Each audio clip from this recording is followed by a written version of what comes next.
શિયાળાની ઠંડી હવે ગેર બદલશે। જાન્યુઆરીમાં કડકડતી ઠંડી પડશે અને ઠંડીને લઈ આગાહીકાર અંબાલાલ પટેલ દ્વારા આગાહી કરવામાં આવી છે। મજબૂત વેસ્ટર્ન ડિસ્ટર્બન્સના એંધાણ આપવામાં આવી રહ્યા છે। જાન્યુઆરીમાં કડકડતી ઠંડીની જમાવટ જોવા મળશે। 11 જાન્યુઆરી બાદ ઠંડા પવનો ફૂંકાશે તો પવનની ગતિ ઉત્તરાયણ સુધીમાં સારી રહેવાની શક્યતા રહેશે। ઉત્તર ગુજરાતના ભાગોમાં, કચ્છના ભાગોમાં અને મધ્ય ગુજરાતના ભાગોમાં ઠંડા પવનો ફૂંકાશે તો કચ્છના ભાગમાં પવનની ગતિ 10 થી 15 કિલોમીટર અને આંચકાના પવનની ગતિ 20 થી 25 કિલોમીટર રહેવાની શક્યતા છે। પવનની ગતિ જાન્યુઆરીની શરૂઆત સુધી રહેવાની શક્યતા રહેશે તો 28 અને 29 તારીખે હવામાન પલટાશે તેવું અંબાલાલ દ્વારા કહેવામાં આવ્યું છે। ત્યારે દેશના ઉત્તરીય પર્વતીય પ્રદેશોમાં હમણાં એક નબળો પશ્ચિમ વિક્ષોભ આવવાની શક્યતા રહે છે। જાન્યુઆરી 2 તારીખ સુધીમાં પણ એક કંઈક હળવો એક નબળો પશ્ચિમ વિક્ષોભ આવવાની શક્યતા રહે છે, જેના લીધે દેશના ઉત્તરીય પર્વતીય પ્રદેશોમાં બરફવર્ષા થવાની શક્યતા રહે છે અને કંઈક અંશે ઠંડીનું જોર ધીરે ધીરે છેક ગુજરાત સુધી વધવાની શક્યતા રહેશે। તારીખ 11 જાન્યુઆરીમાં પણ ઠંડા પવનો ફૂંકાશે અને હવે ધીરે ધીરે ઠંડી જમાવટ કરશે। આ પવનની ગતિના કારણે ધૂળની ડમરીઓ ઉઠશે અને આ પવનની ગતિથી બાગાયતી પાકમાં જે કેટલીક મજબૂત કલમોના છોડ ન હોય અને કેટલીક કલમો બેન્ડ થઈ જવાની શક્યતા રહેતા જે બાગાયતી પાકની કલમ ઉપર તેની અસર થવાની શક્યતા રહે છે। જમ્મુ કાશ્મીરના ગુલમર્ગમાં ચારે તરફ બરફની ચાદર છવાઈ ગઈ છે। બરફ પડતા પારો માઇનસમાં જતો રહ્યો છે તો જમ્મુ કાશ્મીર અને હિમાચલમાં થયેલા બરફવર્ષાની અસર મેદાનો પર પણ પડી રહી છે। 3 મહિના સુધીના સૂકા બાદ અંતે જમ્મુ કાશ્મીરમાં વરસાદ પછી બરફવર્ષા શરૂ થઈ છે। ગુલમર્ગ અને સોનમર્ગમાં જોરદાર બરફ પડ્યો છે।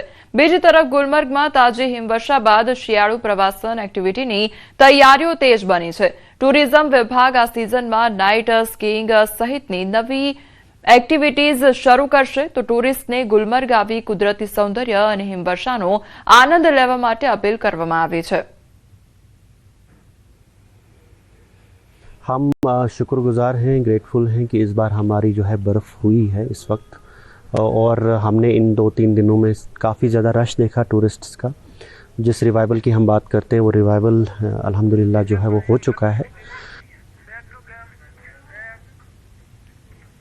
આ તરફ માઉન્ટ આબુમાં ધીમે ધીમે ઠંડી જામી રહી છે। આબુના તાપમાનમાં સતત ઘટાડો થતા ઠંડીનો ચમકારો અનુભવાઈ રહ્યો છે। લોકો ઠંડીથી બચવા માટે ગરમ પીણા અને તાપણાનો સહારો લેતા જોવા મળી રહ્યા છે। જો કે આબુની ઠંડીની મજા માણવા માટે મોટી સંખ્યામાં પ્રવાસીઓ માઉન્ટ આબુ પહોંચી રહ્યા છે। ખાસ કરીને શનિ રવિના વીકેન્ડ હોવાથી લોકો માઉન્ટ આબુ તરફ ઉમટ્યા છે। તો આબુમાં અત્યારે ઠંડીનું પ્રમાણ વધુ પ્રમાણમાં જોવા મળી રહ્યું છે તો બીજી તરફ જે લોકો છે તે લોકો તાપણું કરતા નજરે પડી રહ્યા છે। તો માઉન્ટ આબુમાં અત્યારે ઠંડીનો માહોલ જામ્યો છે। બીજી તરફ પ્રવાસીઓ પણ માઉન્ટ આબુ ખાતે ઉમટી રહ્યા છે। વડોદરામાં પાલિકાની બેદરકારીથી યુવકના મોતનો મામલો સામે આવ્યો છે। યુવકના મોત બાદ તંત્ર હવે સફાળું જાગ્યું છે। ઘટના સ્થળ પર બેરિકેડિંગ કરી ખુલ્લી ગટર પર ઢાંકણું લગાવ્યું છે તો માંજલપુર પાણીની ટાંકી બહાર ખુલ્લી ગટરમાં ખાબકતા યુવકનું મોત થયું હતું।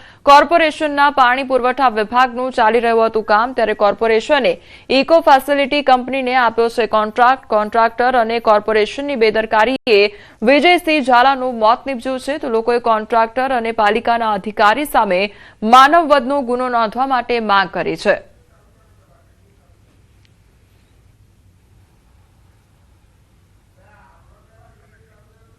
તો યુવકનું મોત નીપજ્યું હોવાનો મામલો સામે આવ્યો છે તો સ્થાનિકો દ્વારા એક તરફ માંગ પણ કરવામાં આવી રહી છે, ગુનો નોંધવામાં આવે તે અંગેની માંગ કરવામાં આવી રહી છે। તો પાલિકાની બેદરકારીના કારણે આ યુવકનું મોત નીપજ્યું હોવાનો મામલો સામે આવ્યો છે તો યુવકના મોત બાદ હવે તંત્ર સફાળું જાગ્યું છે। આ કામ કોર્પોરેશન બધું હોપે છે કોન્ટ્રાક્ટરને, પણ જોવા જ કોઈ નહીં આવતું। આ તમે આ રોડ ખોલ્યા 6 મહિના થયા, આમ ને આમ આ કાલે પરમ દિવસે આ કાલે પેલું મૂક્યા ખુલ્લી ગટરો હતી। હવે લાઇટ ના હોય ને અમારા જેવા જઈડા માણસનો ખાડામાં પડે હાથ પગ પાછળ જવાબદારી કોની? તંત્રની ગુનાહિત અને ઘોર બેદરકારીના કારણે આ બનાવ બન્યો છે. ભૂતકાળમાં પણ આવો બનાવ છે ત્યારે તંત્ર જાગતું નથી અને તમે જો કે એના કારણે આ બનાવ બન્યો છે. અને જ્યારે આજે એક નિર્દોષ વ્યક્તિનું અમારા માંજલપુર વિસ્તારના નાગરિકનું મૃત્યુ થયું છે ત્યારે તંત્ર જાગ્યું છે. ત્યારે આ હોર્ડિંગ અને આજ તમે બેરિકેડ લગાવ્યું છે. કદાચ આ બેરિકેડ ગઈકાલે મૂક્યું હોત, પાઇપો ઉતારી ત્યારે કે અહીંયા કામ ચાલે છે, તો મને એવું લાગે છે કે આવો બનાવ ના બન્યો હોત. મહાનગરપાલિકાના સાઉથ ઝોનના ડેપ્યુટી કમિશનર હોય કે પછી એન્જિનિયરો હોય, કોઈ દિવસ એમની એસી કેમ્બરની બહાર આવ્યા નથી અને રોડ રસ્તા ઉપર શું પરિસ્થિતિ છે એ જોતા નથી. સાથે સાથે એ લોકોનું કોઈ નિયંત્રણ નથી એમના કોન્ટ્રાક્ટરો ઉપર. કોન્ટ્રાક્ટરો બેફામ કામ કરી રહ્યા છે, એમની મન મેળે કામ કરી રહ્યા છે, જેવું આવે એવું કામ કરી રહ્યા છે. કોન્ટ્રાક્ટરો પોતે બી રોડ રસ્તા ઉપર આવીને જોતા નથી કે એમના માણસો હોટલ્સ ખુલ્લા મૂકીને જતા રહ્યા છે કે નહીં, બેરિકેડ લગાવ્યું છે કે નહીં. અને એના લીધે આજે આ એક પરિવારનો મોભી ગુમાવી ચૂક્યા છે અમારા વિસ્તારનો. એટલે ક્યાંક ને ક્યાંક હું તો કહું છું કે આ લોકો પર માનવ હત્યાનો કેસ નોંધાવવો જોઈએ. વડોદરા શહેરમાં જ્યારે કોઈ ઘટના કે દુર્ઘટના ઘટે ત્યારે વડોદરા મહાનગરપાલિકાના અધિકારીઓ અને સત્તાધીશો દોડતા થાય છે. એવો જ એક બનાવ જે છે તે ગઈકાલે રાત્રે વડોદરા શહેરના માંજલપુર વિસ્તારમાં બન્યો. દ્રશ્યો તમે જે જોઈ રહ્યા છો તે માંજલપુર ટાંકી પાસેના દ્રશ્યો છે અને અહીંયાથી ગઈકાલે રાત્રે એક યુવક જે છે તે પસાર થઈ રહ્યો હતો. વિજયસિંહ ઝાલા તેનું નામ હતું અને એ પસાર થઈ રહ્યો હતો. દરમિયાન અત્યારે આજે ગટર જે છે તે તમને બતાવવાનો પ્રયત્ન કરીશું. આ ગટર ગઈકાલે રાત્રે ખુલ્લી હતી, અહીંયા ઢાંકણું નહોતું, એના કારણે આ જે યુવાન છે તે ગટરના મેઇન હોલમાં પડ્યો હતો, ખાબક્યો હતો અને એના કારણે તેનું મોત નીપજ્યું હતું. ગઈકાલે રાત્રે ફાયર બ્રિગેડની ટીમ અહીંયા પહોંચી અને ભારત જહેમત ઉઠાવીને તેનો મૃતદેહ જે છે તે બહાર કાઢવામાં આવ્યો હતો. અને દર વખતે થાય છે તેમ જ આ વખતે પણ એ જ ભૂલ પાલિકાએ કરી છે કે જ્યારે કામ ચાલતું હતું ત્યારે બેરિકેડ નહોતા લગાવ્યા, પરંતુ જ્યારે એક નિર્દોષ નાગરિકનો ભોગ લેવાઈ ગયો ત્યારે હવે વડોદરા મહાનગરપાલિકાએ બેરિકેડિંગ કરીને પોતાનું શાણપણ દેખાડ્યું છે. ત્યારે આ પરિવારના સભ્યો જે છે તેઓ અત્યારે આક્રંદમાં છે, પરંતુ સાથે સાથે જે સ્થાનિક લોકો છે તેઓની અંદર પણ વડોદરા મહાનગરપાલિકાની કામગીરીને લઈને ભારે રોષ જે છે તે જોવા મળી રહ્યો છે.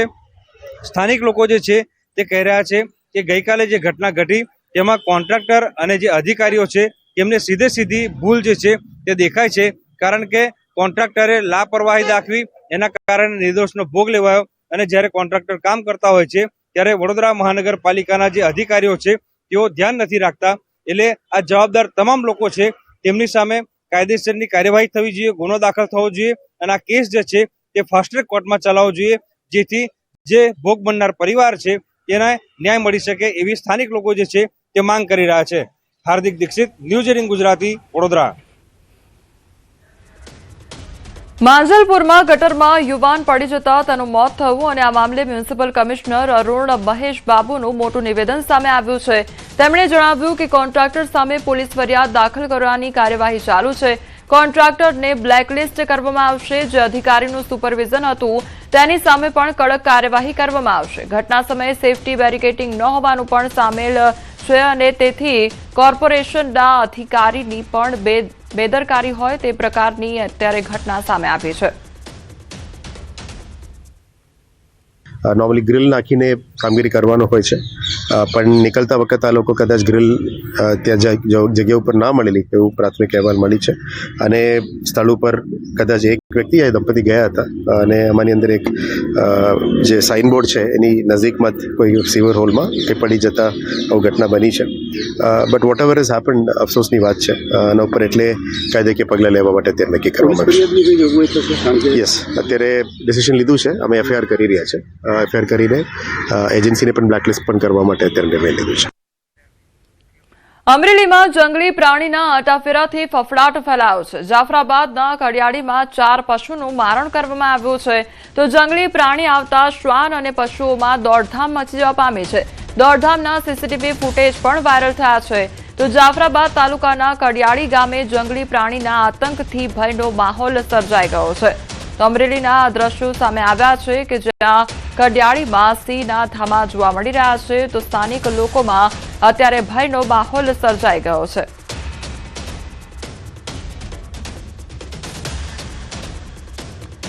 તો અમરેલીના દ્રશ્યો સામે આવ્યા છે કે જ્યાં સિંહના ધામા નજરે પડ્યા છે તે અંગેના સીસીટીવી ફૂટેજ પણ સામે આવ્યા છે. તો જંગલી પ્રાણીના આતંકથી ભયનો માહોલ સર્જાઈ ગયો છે, લોકોમાં ફફડાટ વ્યાપ્યો છે. તો દોડધામના સીસીટીવી ફૂટેજ પણ વાયરલ થયા છે. જે અન્ય પશુઓ છે તે જોઈ જતા ત્યાંથી દોડધામ મચી હતી અને તે અંગેના સીસીટીવી ફૂટેજ પણ સામે આવ્યા છે.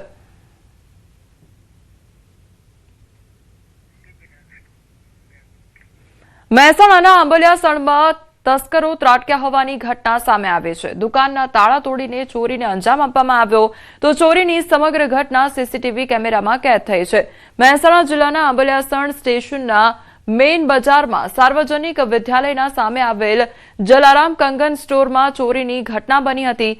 શુક્રવારના વહેલી સવારના 3 વાગ્યાના અરસામાં ગાડી લઈને આવેલ 4 થી 5 જેટલા તસ્કરો ત્રાટક્યા હતા અને દુકાનના મેઇન શટરના બંને તાળા તોડીને અંદર પ્રવેશીને ચોરીને અંજામ આપ્યો હતો. તો દુકાનમાં રહેલ ઘડિયાળ, બેટરી, બાઇક સહિતની કિંમતી ચીજવસ્તુઓની અંદાજિત 2 થી 2.5 લાખની કિંમતની ચોરીની સમગ્ર ઘટના સીસીટીવી કેમેરામાં કેદ થઈ છે.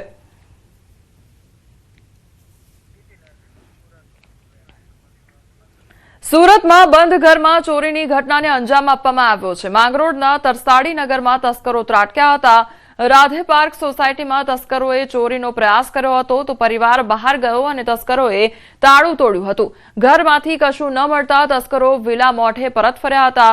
તો સોસાયટીમાં લાગેલ સીસીટીવીમાં તસ્કરોની ગતિવિધિ કેદ થઈ હતી.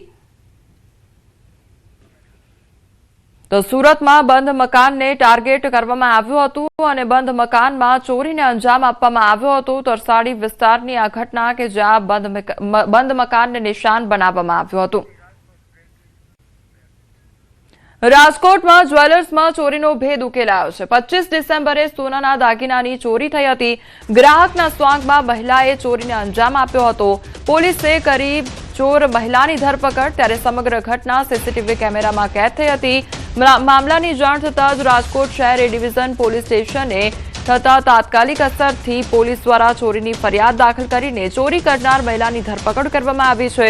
તેમજ ગુનાના કામે ચોરી કરેલા દાગીના પણ પોલીસ દ્વારા કબજે કરવામાં આવ્યા છે. પોલીસ દ્વારા અંદાજિત 90,000ના મુદ્દામાલ સાથે ધરપકડ કરવામાં આવી છે.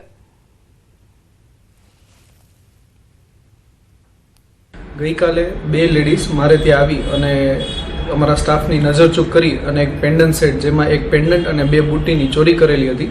આ બાબતે મેં એ ડિવિઝનમાં ફરિયાદ નોંધાવેલી હતી. અંકલેશ્વરના પારસીવાડ વિસ્તારમાં રહેતા એક પ્રતિષ્ઠિત પરિવારના બંધ મકાનમાં ચોરી થઈ હતી. ઘરમાંથી 19.80 લાખની ચોરી કરવામાં આવી તો પોલીસે ગણતરીના કલાકોમાં ચોરીનો ભેદ ઉકેલી કાઢ્યો. ચોરી કરનાર કોઈ બીજું નહીં પણ તેમનો જ પુત્ર નીકળ્યો. 18 વર્ષીય પુત્રએ તેના મિત્રો સાથે મળી ચોરીની ઘટનાને અંજામ આપ્યો. લગ્ન પ્રસંગમાં ગયેલા પરિવારના બંધ મકાનમાં ઇન્ટરલોકની ડુપ્લિકેટ અથવા માસ્ટર ચાવી વડે પ્રવેશ કરવામાં આવ્યો હતો.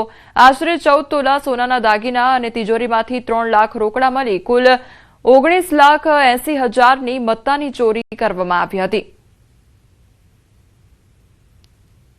આ જે ફરજાન મજૂન છે, આ જે અરજદાર છે, આના પોતાનો બેટો છે અને આ આપણા મિત્ર મોહમ્મદ અનસ સાથે મળીને આના કોલેજના ખર્ચા અને બીજી જરૂરિયાત માટે આના ઘરમાં આ ચોરીનો કાવતરો રચ્યો હતો.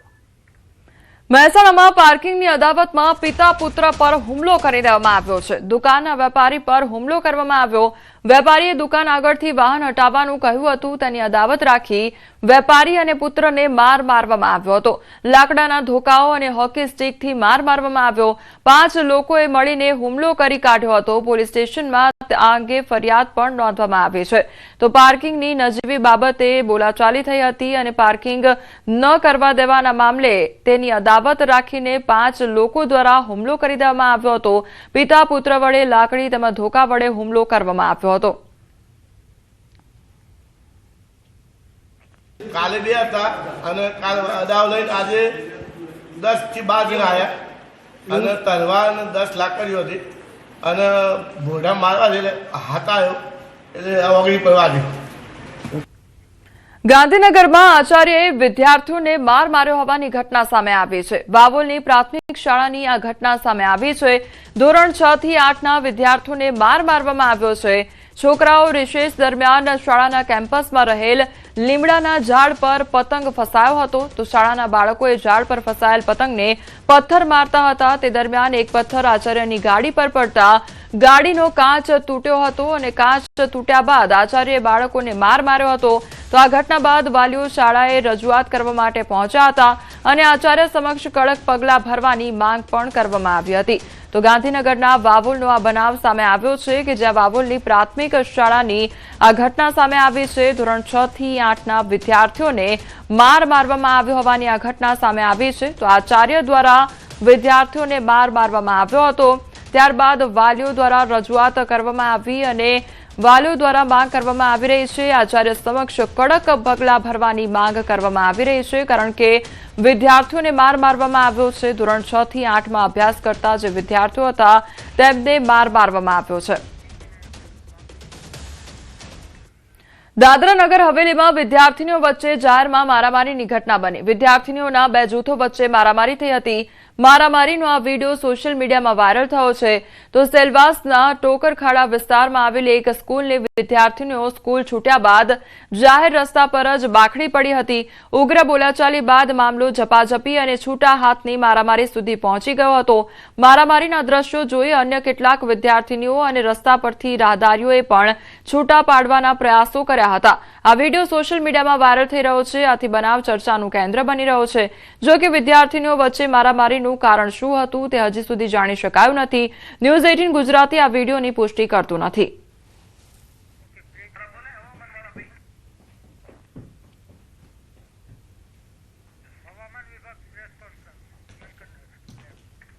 હવામાન વિભાગ દ્વારા પ્રેસ કોન્फ्रेंस કરવામાં આવી રહી છે। સીધા જઈશું તે તરફ। मिनिमम टेम्परेचर रियलाइज हुआ है और ओवरऑल पूरे गुजरात स्टेट की बात करेंगे जहां पर सबसे कम मिनिमम टेम्परेचर रियलाइज हुआ है वो है नलिया 11.2 डिग्री सेल्सियस। और हम बात करेंगे अहमदाबाद और गांधीनगर के लिए मिनिमम टेम्परेचर के फोरकास्ट की तो अहमदाबाद के लिए 14 डिग्री सेल्सियस और गांधीनगर के लिए 13 डिग्री सेल्सियस के आसपास मिनिमम टेम्परेचर रहने का पूर्वानुमान है। और विंड की बात करेंगे तो गुजरात रीजन में लैंड रीजन में जो विंड की डायरेक्शन प्रिवेल करेगी वो north easterly to easterly wind prevail करेगी। सर आगे ठंडी बढ़ने की पॉसिबिलिटी है या क्या? अभी एक फ्रेश वेस्टर्न डिस्टर्बेंस जो अप्रोच करेगा 30 तारीख को जिसके इफेक्ट को देखते हुए और एक दूसरा वेस्टर्न डिस्टर्बेंस जो 65 डिग्री ईस्ट लॉन्गिट्यूड पे बना हुआ है तो आने वाले 5 दिनों में जो मिनिमम टेम्परेचर गुजरात के लिए है वो 9 लार्ज चेंज में रहेगा। उसके बाद 2 से 3 डिग्री की गिरावट का पूर्वानुमान है। सर ये जो गिरावट है वो कौन से दिन के आसपास होने की संभावना है? ये जो आने वाले 5 दिनों के लिए जो मिनिमम टेम्परेचर 9 लार्ज चेंज में रहेगा उसके बाद 2 से 3 डिग्री की जो गिरावट का पूर्वानुमान है तो हम एक्सपेक्ट कर रहे हैं 31 दिसंबर और 1 जनवरी के आसपास टेम्परेचर में गिरावट का पूर्वानुमान है।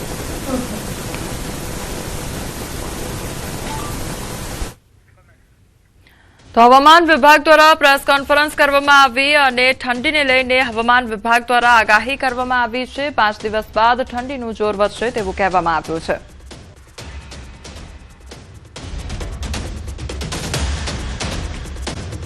સમાચારમાં આગળ વધીએ તો સુરતીઓને કાશ્મીર સર્ચ કરવાનું ભૂલાવી દે તેવી ફ્લાવર વેલી સુરતમાં જ તૈયાર થઈ ગઈ છે।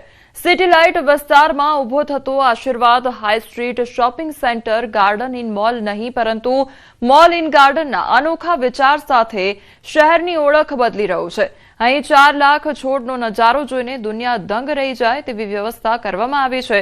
આ મોલની સૌથી મોટી ખાસિયત તેમાં નિર્મિત 6 પ્રકારના ગાર્ડન છે। આ 6 માળનું શોપિંગ સેન્ટર છે જેમાં 4 માળ શોપિંગ માટે અને 2 માળ ફૂડ અને મનોરંજન માટે ફાળવવામાં આવ્યા છે। Multiplex food court game zone અને કાફે જેવી સુવિધાઓની સાથે અહીં પ્રકૃતિને મુખ્ય સ્થાન આપવામાં આવ્યું છે। અહીં લોકો શોપિંગની સાથે ઓક્સિજન અને ગ્રીનરી માટે પણ આવશે। इसमें जो है 6 तरह के गार्डन है। पूरा ग्रीन कॉन्सेप्ट है। इसमें टेरेस गार्डन है, स्टेप गार्डन है, फिर ऑर्चिड का गार्डन है, वैली ऑफ फ्लावर है और ट्रॉपिकल गार्डन है। और उसके साथ जो है यहाँ पे बेसमेंट में भी पूरे नेचुरल प्लांट्स लगा रहे हैं। 4 फ्लोर में सभी जनरल ब्रांडेड कंपनियों को लीज पे दिया गया है और 2 फ्लोर में फूड और एंटरटेनमेंट, जिसमें मल्टीप्लेक्स है, फूड कोर्ट है, गेम जोन है और रेस्टोरेंट और कैफे के लिए जगह है। ગીર સોમનાથમાં ઉનાના દિલવાડા ગામે થઈ મારામારી, ત્યારે જમીન વિવાદ અને અગાઉના બંદૂકને લઈને એક જ પરિવારના લોકો વચ્ચે ઝઘડો થયાની લોકમુખે ચર્ચા ઉઠી રહી છે। મારામારી દરમિયાન હથિયાર વડે યુવક પર જીવલેણ હુમલો કરી દેવામાં આવ્યો। યુવાનને હાથ, પગ અને માથાના ભાગે ગંભીર ઈજાઓ પહોંચી છે। તો ઘટનાના દ્રશ્યો નજીકમાં લાગેલા સીસીટીવી કેમેરામાં કેદ થયા છે। ઘટનામાં ઇજાગ્રસ્ત યુવકને તાત્કાલિક સારવાર માટે ઉના ખાનગી હોસ્પિટલ ખસેડવામાં આવ્યો છે। ઘટનાની જાણ થતાં ઉના પોલીસ ઘટનાસ્થળે દોડી આવી 3 લોકો સામે પોલીસે ગુનો નોંધીને વધુ તપાસ હાથ ધરી છે। સંવાદદાતા દિનેશ અમારી સાથે જોડાઈ ગયા છે। દિનેશ, મારામારીનો આ મામલો સામે આવ્યો છે, શું અપડેટ આખી ઘટનામાં?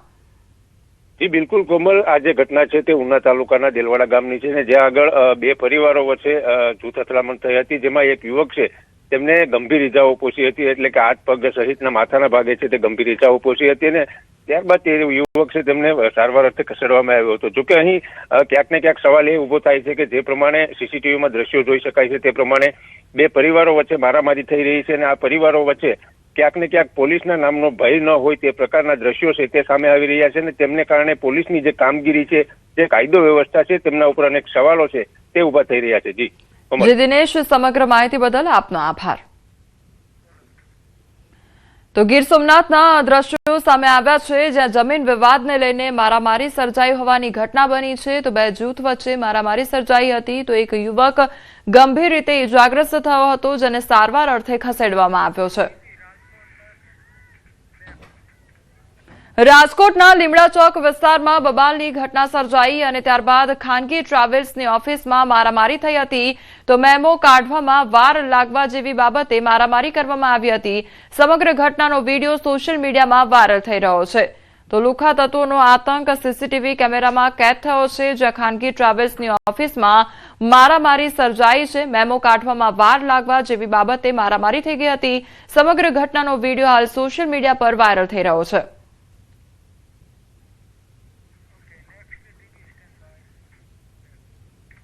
અમદાવાદમાં સસરાએ જમાઈ પર હુમલો કર્યો હોવાની ઘટના સામે આવી છે। જુવાપુરા રોડના અંબર ટાવર પાસે આ હુમલો સર્જાયો। સસરાએ સાથીદારો સાથે મળીને જમાઈને રોડ વચ્ચે માર માર્યો હતો, તો દંડા વડે માર મારતા શખ્સો નજરે પડ્યા છે। પારિવારિક ઝઘડાને કારણે જમાઈને માર માર્યાની માહિતી સામે આવી છે। તો જમાઈ અને સસરા બંને પક્ષે સામસામે ફરિયાદ પણ કરી છે। ક્રોસ ફરિયાદ આધારે વેજલપુર પોલીસે વધુ કાર્યવાહી શરૂ કરી છે। તો સસરા દ્વારા જ જમાઈ પર હુમલો કર્યો હોવાની આ ઘટના સામે આવી છે। સસરાએ સાથીદારો સાથે મળીને આ જે જમાઈ છે તેના પર હુમલો કર્યો હતો અને તે અંગેના વિડીયો પણ સામે આવ્યા છે। તો જુવાપુરા રોડના અંબર ટાવર પાસેની આ ઘટના સામે આવી છે, જ્યાં સસરા દ્વારા સાથીદારો સાથે મળીને જમાઈ પર હુમલો કરવામાં આવ્યો છે। તો હવે બંને પક્ષ તરફથી ફરિયાદ પણ કરવામાં આવી છે અને પોલીસ દ્વારા વધુ તપાસ હાથ ધરવામાં આવી છે। શિયાળાની ઋતુમાં સ્વાસ્થ્યવર્ધક સુરેન્દ્રનગરનું કાળા તલનું કચરિયું ખૂબ જ લોકપ્રિય બન્યું છે। કાળા તલ, ગોળ, સૂંઠ અને સૂકા મેવા જેવા પૌષ્ટિક તત્વોથી ભરપૂર આ કચરિયું રોગપ્રતિકારક શક્તિ વધારે છે અને શરદી, કફ જેવા રોગો સામે રક્ષણ આપે છે। આ વર્ષે ભાવમાં વધારો હોવા છતાં તેની ગુણવત્તા અને સ્વાદને કારણે ગુજરાતના અન્ય શહેરો ઉપરાંત મુંબઈ, દિલ્હી, બેંગ્લોર અને વિદેશોમાં વસતા ગુજરાતીઓમાં પણ તેની ભારે માંગ જોવા મળી રહી છે। સુરેન્દ્રનગર અને વઢવાણના અંદાજે સૌથી વધુ વેપારીઓ દરરોજ 1000 કિલોથી વધુ તાજું કચરિયું બનાવીને વેચાણ કરી રહ્યા છે, જેનાથી શિયાળાના 4 માસ દરમિયાન અંદાજે 500થી વધુ પરિવારોને રોજગારી મળી રહી છે। આને તલ, ગોળ, સૂંઠ અને ગોળ જે પ્યોર કોલ્હાપુરથી સ્પેશિયલ મંગાવવામાં આવે છે અને તેને મિક્સ કરી કાજુ બદામને આને લોકો સુધી પહોંચાડવામાં આવે છે। અને આ વર્ષે જે કાળા તલની ડિમાન્ડ વધી છે, જે પાકને નુકસાન થયું છે, એ હિસાબથી કચરિયામાં પણ 20 રૂપિયા જેવો વધારો આવ્યો છે, પરંતુ આનો કોઈ ભાવ વધારાનો અસર ગ્રાહકી ઉપર દેખાતો નથી। શરીરના હાંધા, જે કંઈ આપણા શરીરની અંદર તેલની ઉણપ હોય, એ શરીરની ચામડી જે આપણી સુકાતી હોય તો એનાથી ઘણા ફાયદા થતા હોય છે અને આરોગ્યની દ્રષ્ટિએ ખૂબ જ લાભપ્રદ ઉપયોગી છે. હું તો કહું છું શિયાળાના ઋતુની અંદર અડદિયા, મેથી પાકની સાથે સાથે કાળા તલનું કચરિયું, સફેદ તલનું કચરિયું, ગુણકારી ઔષધિયુક્ત હોય, લોકોએ ખૂબ જ એનો બહોળા પ્રમાણમાં ખોરાક તરીકે કરવો જોઈએ. આ ખાવાથી તમારી હેલ્થ પણ ખાસી સારી રહે છે, કારણ કે આની અંદર જે ઓઇલ આવે છે એ તમને સાંધાના દુખાવા માટે, પછી તમારા બોડી માટે ઘણું સારું છે. અને વર્ષમાં એક વખત આ વસ્તુ ખાવી જ જોઈએ, જે તમારું આખું વર્ષ તમારું બોડી અને ઇમ્યુનિટી આપે છે. અને અમે આ વખતે પણ અમે 5 કિલો તો કચરું લઈ લીધું છે, બીજા માટે પણ લઈ જઈએ છીએ. શક્તિપીઠ અંબાજી મંદિરનું મહત્તમ નવું જીર્ણોદ્ધાર 1975માં કરવાની શરૂઆત થઈ હતી. આ મંદિર અંબાજીમાં નીકળતા માર્બલમાંથી જ બનેલું મંદિર છે, પણ લગભગ છેલ્લા 50 વર્ષથી આ સંગેમરમર ઉપર સમય સાથે ધૂળ, વરસાદ અને વાવાઝોડાના ડસથી મંદિરનો માર્બલ પીળો ને કાળા ડાઘવાળો થઈ ગયો છે. ત્યારે ઝાંખા પડેલા આરસ પહાડને ફરી ચમકાવવા માટે ખાસ અભિયાન હાથ ધરવામાં આવ્યું છે.